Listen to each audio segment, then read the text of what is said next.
Hello दोस्तों, the Acharya classes में आपका स्वागत है। तो हम लोग क्लास 12th की फिजिक्स लगातार पढ़ते चल रहे हैं, जिसमें हम लोग लेसन दूसरा देख रहे हैं, वैद्युत फ्लक्स तथा गॉस की प्रमेय। और आपको बता दें, फिजिक्स की ये 12वीं क्लास है। ठीक है, इसके अलावा न्यूमेरिकल की भी अलग से क्लास चलती है। ठीक है, तो उसको आप लोग देख लीजिए। ठीक, तो आज हम लोग पढ़ेंगे आवेशित चालक के निकट वैद्युत क्षेत्र की तीव्रता। तो हम लोग सबसे पहले इसका एक चित्र बनाते हैं। ठीक है, चित्र क्या बनाएंगे? कोई एक प्लेट बनाएंगे। ठीक है, कोई एक ये हमने प्लेट बनाया। ठीक है, कोई ये एक आवेशित प्लेट है। ठीक है, तो देखिए लिखते कैसे हैं। माना एक परिमित मोटाई की चालक प्लेट निर्वात में रखी है। ये कहाँ रखी है? निर्वात में रखी है। अब देखिए, प्लेट को दिया गया संपूर्ण आवेश। ठीक है, इसको जो आवेश दिया जाएगा वह संपूर्ण जो आवेश होगा, इसके दो पृष्ठ, पहला पृष्ठ ये और दूसरा पृष्ठ ये। ठीक है, पहले और दूसरे पृष्ठ पर एक समान रूप से धनावेशित हो जाते हैं। एक समान रूप से क्या हो जाते हैं? वितरित हो जाते हैं या आवेशित हो जाते हैं। ठीक है, एक समान रूप से आवेशित हो जाते हैं। इसके आगे देखिए, जब आवेशित हो जाता है तब चालक के, ठीक है, चालक के ठीक अंदर जो वैद्युत क्षेत्र की तीव्रता होगी वह शून्य हो जाएगी। चालक के भीतर वैद्युत क्षेत्र की तीव्रता शून्य हो जाती है। अब देखिए, चालक से, ठीक है, चालक से स्मॉल r दूरी पर कोई बिंदु P मान लेते हैं, जहां पर वैद्युत क्षेत्र की तीव्रता E ज्ञात करनी है। ठीक है, तो अब देखिए, इसमें आप लोग एक बार अच्छे समझ लीजिए। माना कोई एक परिमित मोटाई की चालक प्लेट है, जिस पर संपूर्ण धन आवेश उसके दोनों पृष्ठ पर समान रूप से वितरित हो जाते हैं। चालक प्लेट से स्मॉल r दूरी पर कोई बिंदु P है, जहां पर वैद्युत क्षेत्र की तीव्रता ज्ञात करनी है। अब यहाँ पे एक बात और आप लोग समझ लीजिए। देखिए, प्लस क्यों आवेश है? तो प्लस क्यों आवेश के कारण जो वैद्युत क्षेत्र की तीव्रता होगी वह बाहर की ओर होगी। E1 का मान अगर इसे हम E1 मान लें तो ये बाहर की ओर होगी। और देखिए, ये दूसरे पृष्ठ के कारण अगर इस पर मान लें तो ये भी देखिए E2, ठीक है, प्लस के कारण E2 भी बाहर की ओर ही होगी। ठीक है, तो यहाँ पर इसकी जो परिणामी तीव्रता होगी वह भी एक ही दिशा में होगी।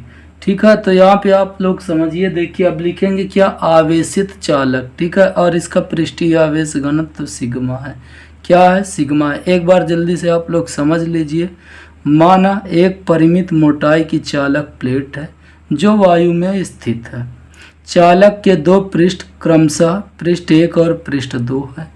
जब चालक को कोई आवेश दिया जाता है तो उसका संपूर्ण आवेश उसके पहले पृष्ठ और दूसरे पृष्ठ पर समान रूप से वितरित हो जाता है। इस चालक प्लेट का पृष्ठीय आवेश घनत्व सिग्मा है। देखिए, चालक प्लेट से स्मॉल r दूरी पर कोई बिंदु P है, जहां पर वैद्युत क्षेत्र की तीव्रता ज्ञात करनी है। अब देखिए, लिखेंगे आवेशित चालक। ठीक है, आवेशित चालक पहले पृष्ठ के कारण बिंदु P पर वैद्युत क्षेत्र की तीव्रता। तो हम लिखेंगे पृष्ठ 1 के कारण, पृष्ठ 1 के कारण बिंदु P पर वैद्युत क्षेत्र की तीव्रता, वैद्युत क्षेत्र की तीव्रता। तो आप लोग इससे पहले वीडियो में पढ़े होंगे, पहली वाली वीडियो में, कि ई जो होता है, ठीक है, प्लेट के कारण वह सिग्मा अपॉन 2 एप्सिलॉन नॉट होता है। ठीक है, E1। ठीक, अब इसकी अगर दिशा देखेंगे तो दूसरे पृष्ठ से बाहर की ओर। ठीक है, अब यहाँ पे हम लिख सकते हैं चादर से दूर, चादर से दूर। ठीक है, दाईं ओर। कहाँ है?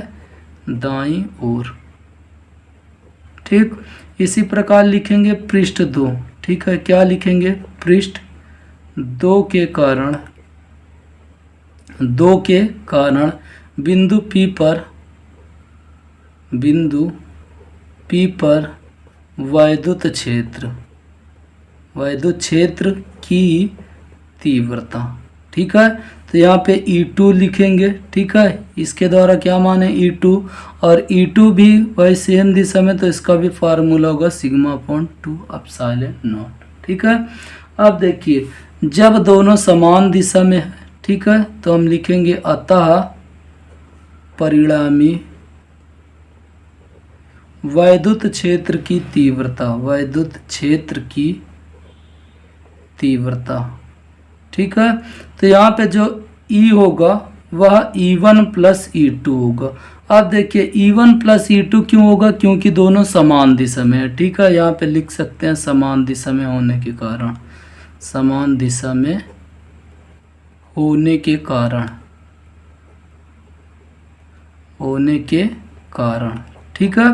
तो अब बस E1 और E2 का मान रख दीजिए। E1 का मान देखिए सिग्मा अपॉन क्या है 2 एप्सिलॉन नॉट, और E2 का मान भी क्या है सिग्मा अपॉन 2 एप्सिलॉन नॉट, ठीक है। तो यहाँ पे अगर आप देखें E1 और E2 का मान रख दिए, दोनों का एलसीएम लेंगे तो आएगा 2 एप्सिलॉन नॉट, और यहाँ पे सिग्मा और ये भी सिग्मा। तो अगर आप इसको देखें तो सिग्मा सिग्मा 2 सिग्मा, ठीक है, और नीचे 2 एप्सिलॉन नॉट, और 2 से 2 कैंसिल, तो E का मान जो आएगा वह सिग्मा अपॉन एप्सिलॉन नॉट, इसका मात्रक न्यूटन प्रति कूलम, ठीक है। तो देखिए आवेशित चालक के निकट वैद्युत क्षेत्र की तीव्रता का जो फार्मूला होता है E बराबर सिग्मा अपॉन एप्सिलॉन नॉट, ठीक है।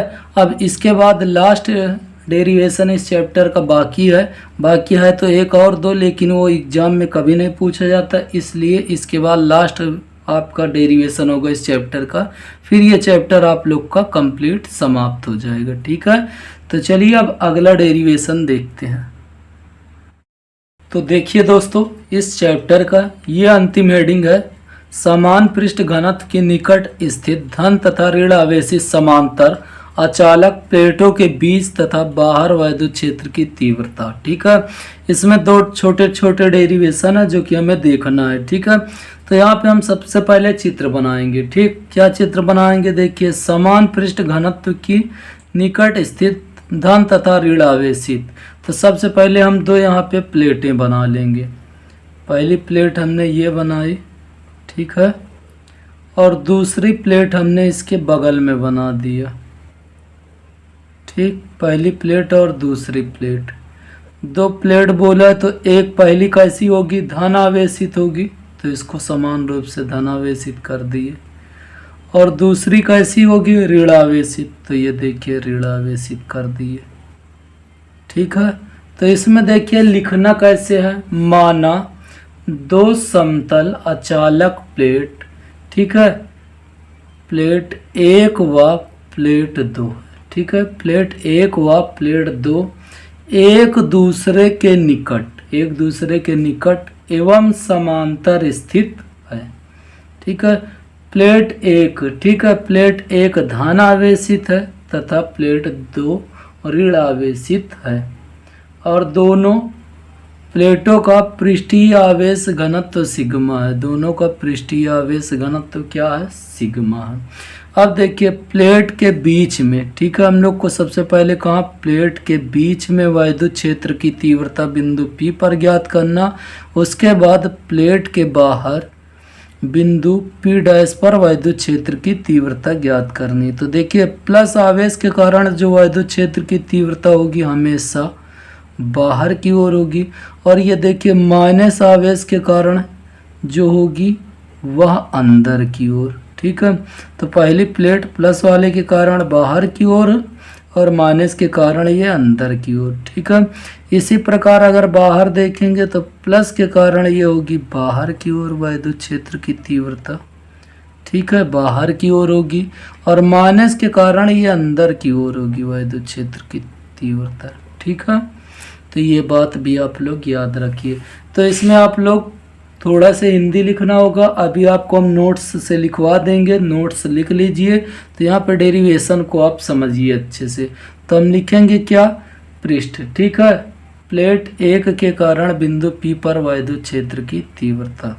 तो हम लिखेंगे प्लेट 1 के कारण बिंदु बिंदु P पर वैद्युत क्षेत्र की तीव्रता, वैद्युत क्षेत्र की तीव्रता। ठीक है, तो देखिए पहले के कारण यहाँ पे E1, तो E1 जो होगा वह किसके सिग्मा अपॉन 2 एप्सिलॉन नॉट। अभी इससे पहले वाले फार्मूले में आपने पढ़ा है आवेश, ठीक है, प्लेट के कारण, तो ये फार्मूला होगा। ठीक, अब दिशा अगर बताना है तो दिशा हम बता देंगे प्लेट 1 से 2 की ओर। ठीक है, क्या बता देंगे, प्लेट 1 से 2 की ओर। ठीक है, अब देखिए इसी प्रकार प्लेट, ठीक है, प्लेट 2 के कारण बिंदु P पर वैद्युत क्षेत्र की तीव्रता तो पूरी सेम हिंदी रहेगी। प्लेट 2 के कारण बिंदु P पर वैद्युत क्षेत्र की तीव्रता सेम रहेगा, वैद्युत क्षेत्र की तीव्रता, तो ये हो जाएगा E2। E2 का मान भी कितना होता है, सिग्मा अपॉन 2 एप्सिलॉन नॉट। ठीक है, अब देखिए जब E1 और E2 समान दिशा में तो आप सीधा लिखेंगे अतः बिंदु P पर परिणामी वैद्युत क्षेत्र की तीव्रता।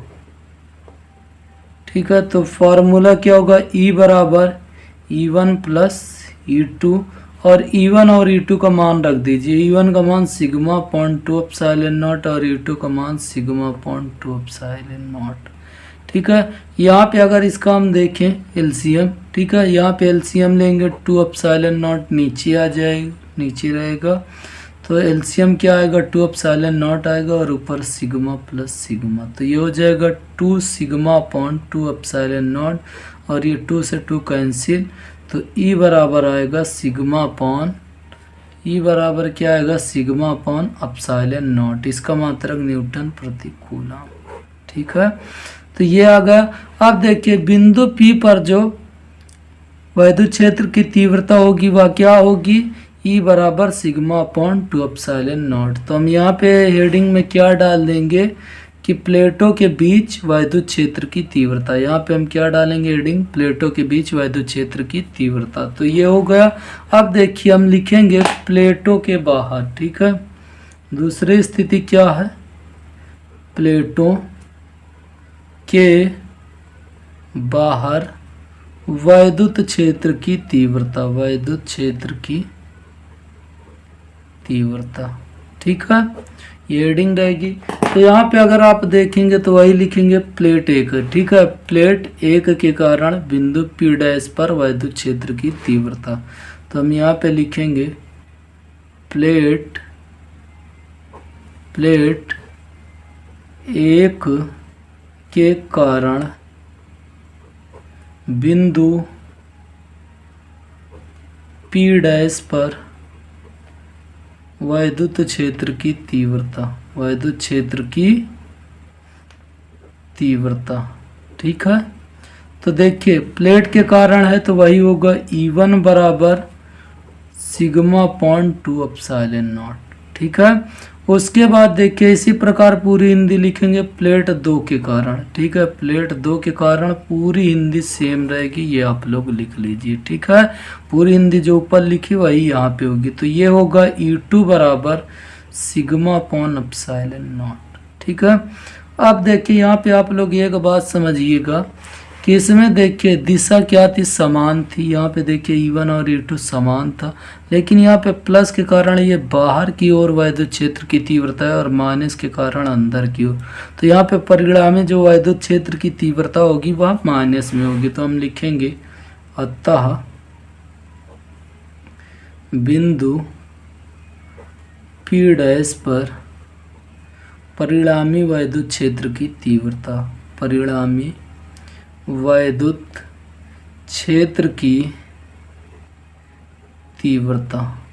ठीक है, तो यहाँ पे फॉर्मूला जो होगा E बराबर E1 माइनस E2। ठीक है, तो यहाँ पे मान रख दीजिए, E1 का मान क्या है, sigma upon two epsilon not और इसका मान भी है sigma upon two epsilon not. तो प्लस और माइनस कैंसिल, तो ई बराबर जो आएगा 0। ठीक है, तो याद रखिए कि जो प्लेट के अंदर वैद्युत क्षेत्र की तीव्रता होगी उसका फार्मूला ये होगा, और प्लेट के बाहर जो वैद्युत क्षेत्र की तीव्रता होगी उसका फार्मूला ये होगा। ठीक है, तो इसका अगर नोट्स बनाना चाहते हैं तो 1 मिनट आप लोग देख लीजिए, स्क्रीनशॉट इसका ले लीजिए। तो आप लोग ये पहला डेरिवेशन आराम से नोट कर लीजिए, इसका स्क्रीनशॉट ले लीजिए। ठीक है, ये इसकी हिंदी थी, हिंदी लिख लीजिएगा पूरा कंप्लीट। ठीक, ये आप लोग इसको लिख लीजिए। ठीक है, अब देखिए इसके आगे का डेरिवेशन आप इधर से लिखिए। ठीक, ये देखिए पूरा आप लोग इसको लिख लीजिए। ठीक, अब देखिए इसका आप ये नोट्स बनाएंगे जो अभी समझाए हैं। ठीक, ये पूरी हिंदी लिखी हुई है, हिंदी लिख लीजिए आप लोग। उसके बाद आप लोग यहाँ डेरिवेशन ये देखिए हो गया। ठीक, इसके आगे थोड़ा से वो भी नोट डाउन कर लीजिए। तो ये आप लोग नोट कर लीजिए। ठीक है, ये आप लोग देख सकते हैं, इसको आप लोग नोट कर लीजिए। ठीक, ये आप लोग नोट कर लीजिए।